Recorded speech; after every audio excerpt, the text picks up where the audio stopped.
Why do I have a garden hose and these tools in my hand? It's because I'm about to go do a job that I absolutely despise. It happens about once every couple years. Let me go show you what we're doing here. Have you ever had this happen? You're in the shower, you're all soaked up, you got your hair all soaked up just like mine, and the water stops.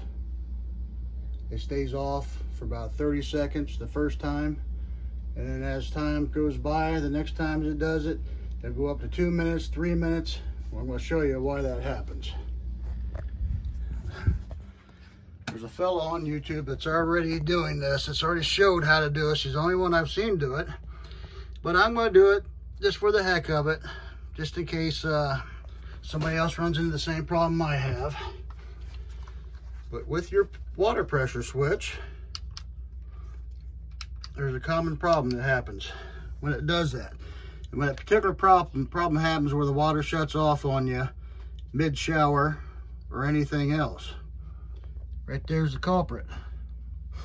This little pipe in here gets gunked up with water gunk.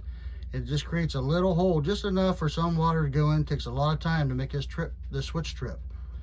So what we're gonna do is turn off the power to this first of all. Otherwise you got 220 volts you're gonna get zapped with. And we gotta take all the wires off and mark them so we know how to put it back together.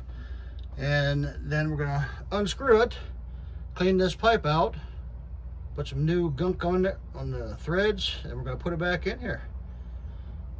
And after that, it should be fine for another couple years, but that's the process. All right, we'll continue here in a little bit. We got a screw, a little garden hose on here, because you're gonna take the water that's in this tank, and you're gonna drain it all the way. And then you're gonna shut this valve off, and you're gonna shut this valve off to hold the water or the air from leaking back through. Otherwise you get a whole bunch of bubbles in your lines. If you shut this one off and you shut this one off, you'll have less of that. You're still gonna get some air in there, but it won't be as bad.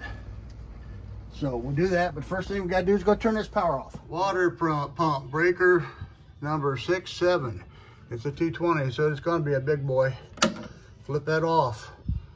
Now I'm actually gonna take my multimeter back here to the wires and make sure this is off, because I don't even trust myself. Off. Next thing you do is you take this little screw off the top of this thing here.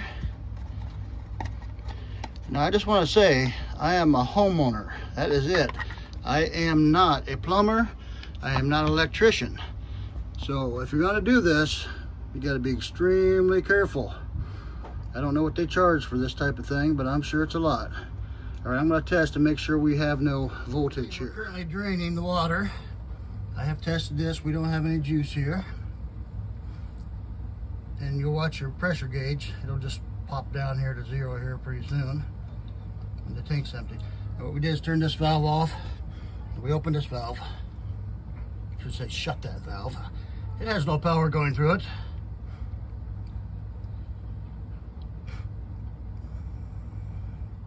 This gets down to 0. We should be good to go to the next step.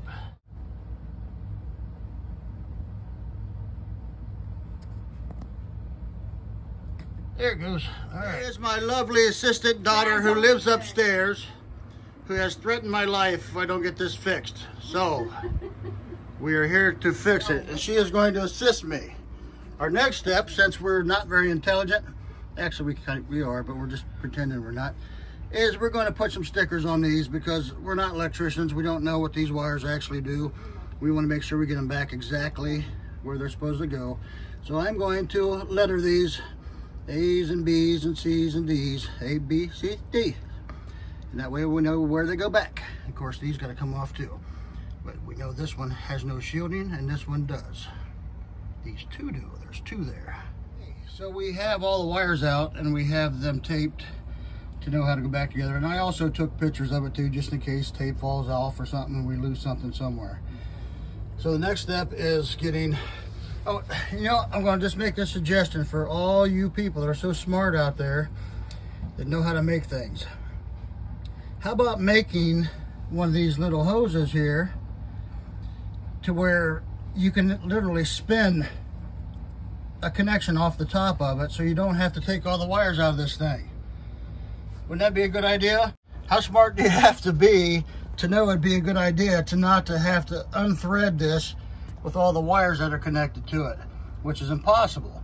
So you gotta pull all the wires out of this thing just to get this out of here.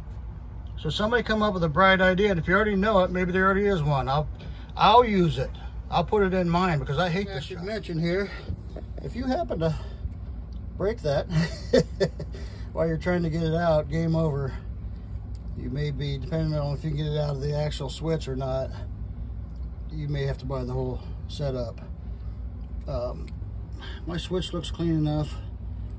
We wanted to keep it, so we're just going to try cleaning this again and see how it goes. All right, so I've already stuck my screwdriver in there, and there's some pretty nasty gunk coming out, so we're hoping that's what the case is. Then you got to just try cleaning it out through here. Run some water through that.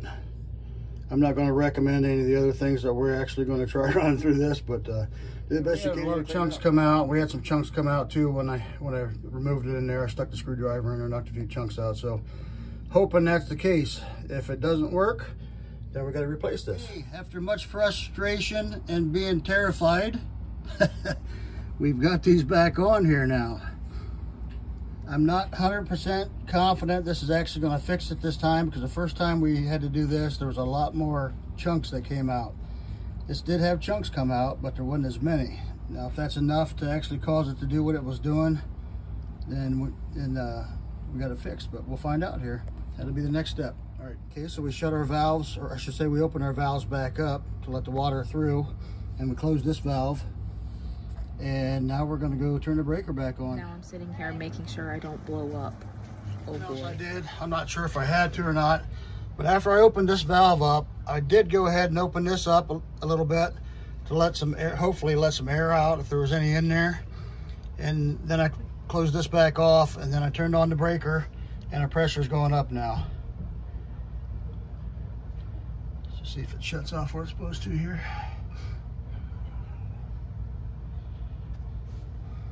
It was shutting off pretty quick here. I heard noises.